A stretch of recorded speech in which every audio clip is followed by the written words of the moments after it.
Qual é a razão psicológica do negacionismo? E por que, para entender melhor o filme Não Olhe Para Cima, você deve ver este vídeo. Vamos lá?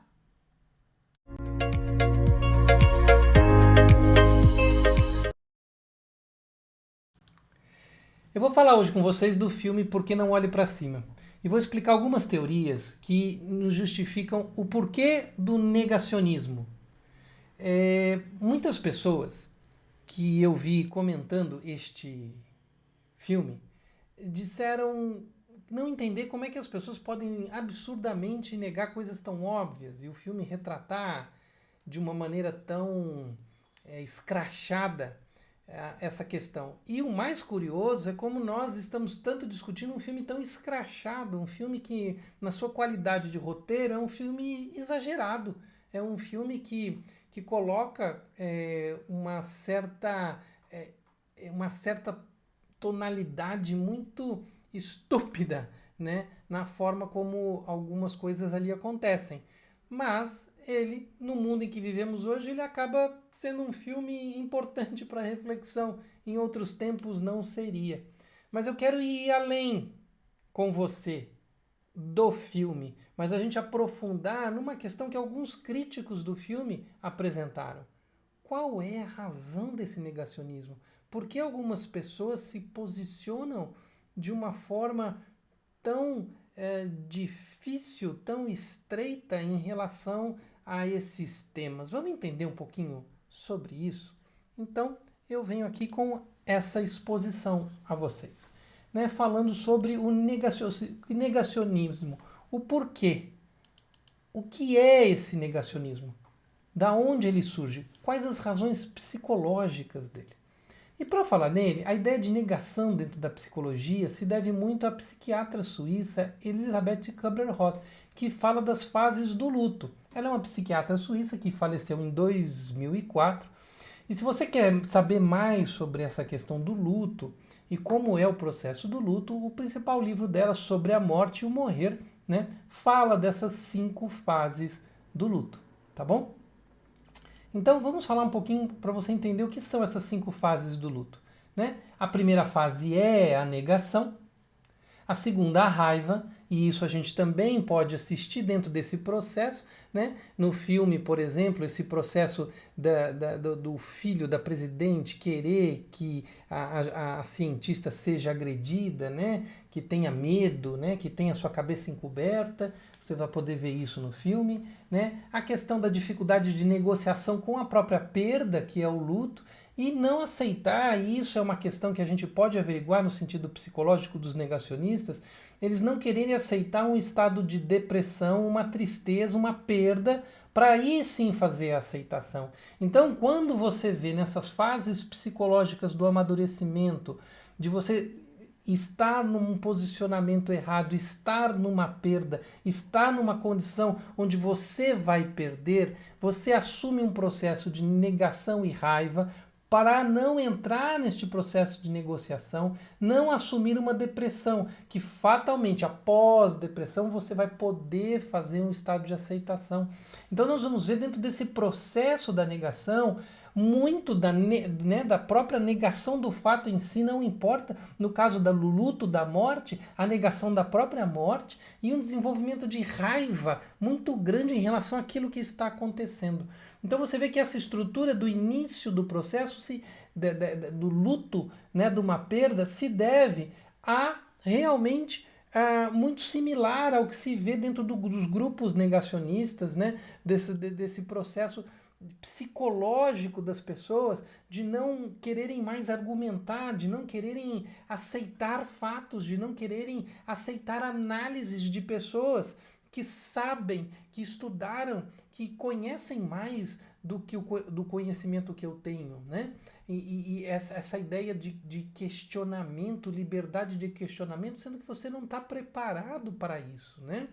Então, eu lembro de uma vez de uma médica em conversa comigo dizendo sobre a questão de eu direcionar a forma da alimentação da minha filha. e trabalhando nesse aspecto da liberdade, que ela deveria ter certas liberdades durante seu processo de desenvolvimento.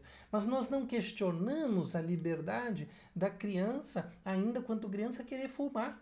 Né? E o pai dizer, não, você não vai fumar enquanto for criança. Você percebe então, por quê? Porque o pai, em relação ao cigarro, ele tem mais conhecimento do que a criança. Né? Então ele faz uma restrição do cigarro em relação à criança. Então tem essa questão do conhecimento dentro desse processo. E por que então surge a negação dentro do conhecimento do pai sobre o cigarro? Né? Por que surge a raiva em relação ao pai que não quer deixar o filho, né, a criança, fumar? Então a gente vai ver um pouco da origem disso. E para isso eu vou trazer o trabalho de um filósofo. Tá? Não é nada disso. O trabalho está aqui do filósofo, desculpa.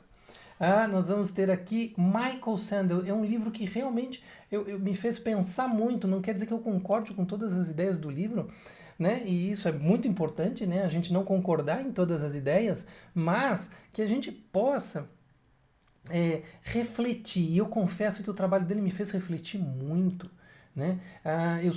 Ele é um filósofo, né, escritor, e o livro que eu sugiro é esse aqui, A Tirania do Mérito. E aqui nós temos uma questão para refletir sobre isso, que traz um pouco as causas da onde surge esse negacionismo e da onde surge essa raiva desse negacionismo. Então ele coloca o seguinte: normalmente os negacionistas estão relacionados a pessoas que foram deixadas de lado pela globalização. Porque a globalização ela envolve um processo de desenvolvimento da cultura, de desenvolvimento do conhecimento, da competição. Então, são pessoas que tendem a ser mais esclarecidas, é como se essas pessoas que venceram dentro do processo da globalização, né? Elas conseguiram, de alguma forma, por várias questões sociais, elas conseguiram se sobrepor nesse processo, se dar bem no processo da competição internacional, acesso à informação, acesso à tecnologia. A grande questão que o livro traz, e com muito valor, é onde está o bem comum nisso. Porque, na verdade, a partir do momento que você tem uma forte globalização e alguns grupos apenas conseguem se dar bem surfando a onda da globalização, você deixa um pouco a ideia de bem comum. E a globalização não é boa para todos. Então ele traz esse argumento bastante importante para se refletir a respeito, tá? E aí é daí que surge uma raiva contra as elites, porque o argumento da elite que se dá bem, que surfa a onda da globalização, e ele enche de dados essas informações, tá bom? O livro é cheio de justificativas, de dados, de estrutura para sustentar isso que eu estou apresentando para vocês. O argumento da elite é a meritocracia.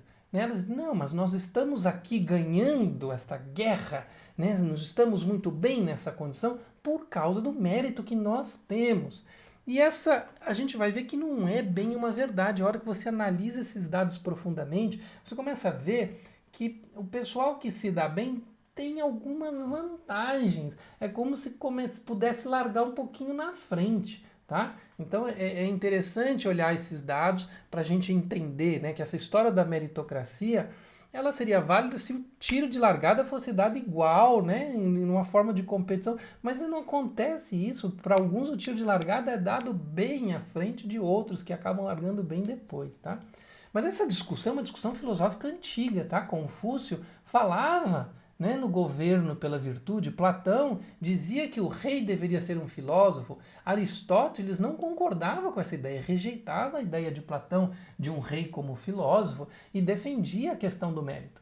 Na economia, essa ideia do bem comum e a solução disso se dá pelo PIB, o que nós vamos ver até pela concentração do PIB, e o Brasil sendo um dos países de maior concentração econômica do mundo, ou seja, o pouco que o país gera de riqueza, porque não é tanto assim, o pouco que o país gera de riqueza fica concentrado na mão de muito poucos. Né? Esse é um dos países de maior defasagem social, né? De maior concentração de renda do mundo. E aí nós temos o quê? Um resultado da destruição de laços sociais. Ele vai descrever no livro de uma forma muito clara como isso acontece nos Estados Unidos, e que se vai criando um rancor em relação à elite, em relação aos governantes que tentam fazer esse processo de globalização e progresso da sociedade, e eles tentam se defender disso como? Uma forma negando com raiva os processos defendidos por esses grupos, né? Ou seja, uma perda, que é a perda do seu próprio posicionamento, da sua inserção social. A globalização exige mais educação, exige preparo, exige uma nova forma de atuação no mundo, e muitas pessoas ficaram para trás. Elas não têm acesso à cultura, elas não sabem ler, não sabem escrever, não sabem se relacionar. E aí, com este rancor, elas acabam se juntando a outras pessoas rancorosas dentro desse processo de raiva, dentro desse processo de negação, que é um processo de luto interno, um luto psicológico, a dificuldade de aceitar a perda daquilo que se acreditava. E essas pessoas então assumem um processo de negacionismo.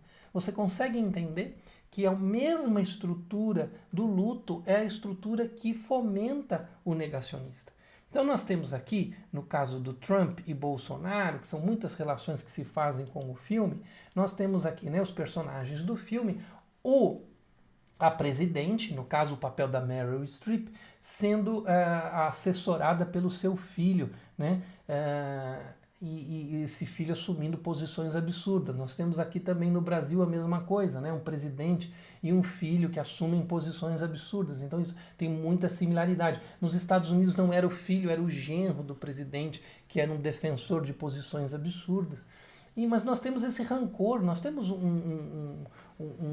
uma apresentação feita pelo Obama, onde muito antes do Trump ser candidato a presidente, onde o Obama ridiculariza, né? E esse é o slide que o Obama usou na apresentação, onde ele ridiculariza a possibilidade do Obama se tornar um dia presidente, do Trump se tornar um dia presidente.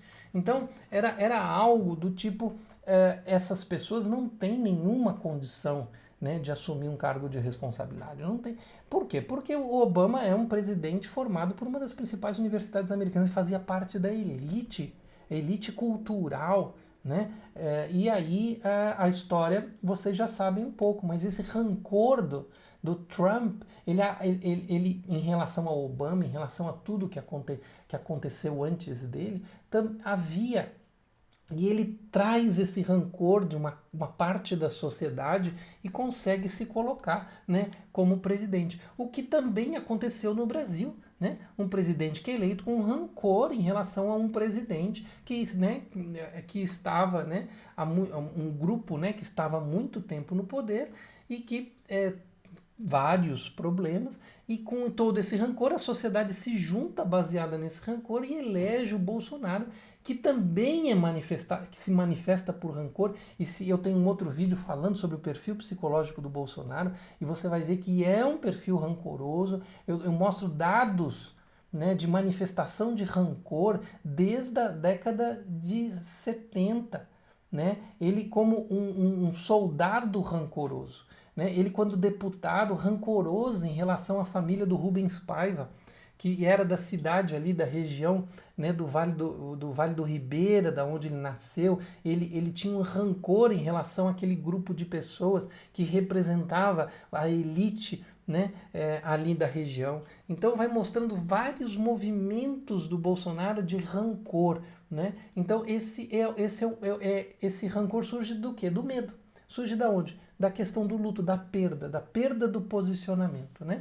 E aí no filme tem uma semelhança muito grande, né, que é a ideia da consulta popular sobre o cometa, ou se se deve reagir ao cometa. E nós aqui também falamos, né, da mesma questão da consulta popular em relação à vacina, tá? Então nós temos aqui todas essas semelhanças. Eu espero ter conseguido explicar para vocês e vocês terem entendido essa questão da estrutura psicológica. Ou seja, as pessoas acabam reagindo por um padrão psicológico. Então elas vão assumindo um posicionamento de acordo com aquele padrão psicológico. Mas por detrás disso está a perda e o medo da perda. Tá bom? Qualquer dúvida que você tenha, qualquer questão que você queira explorar sobre isso, deixa aí nos comentários, né? Se você quiser saber mais sobre cinema, psicologia e yoga, a gente está sempre falando, sempre tratando esses temas para a gente poder aprofundar o nosso entendimento. Grande abraço e até o próximo vídeo.